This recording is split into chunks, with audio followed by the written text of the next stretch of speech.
team up and exit through the station's Quest airlock, where they will replace a high-definition camera on the port truss of the station and conduct other maintenance work to prepare for future spacewalks to upgrade the station's alpha magnetic spectrometer.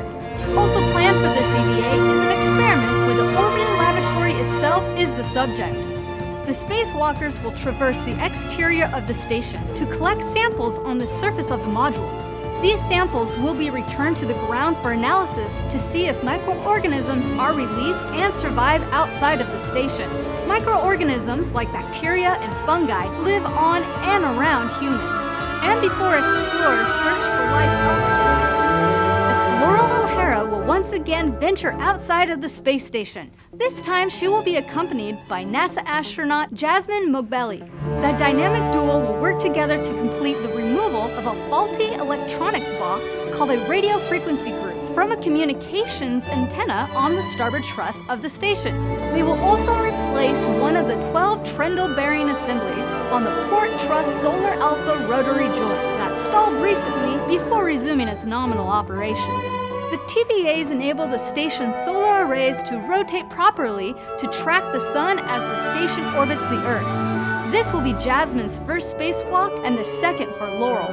As always, live coverage will be provided for both spacewalks, so follow us on social media or watch it on NASA television, the NASA app, or the agency's website. You won't want to miss it. And that's Space to Ground for this week.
I am clear. Okay. I leave it up to you, Scott. That's your call. Well, I'll get a new one. And,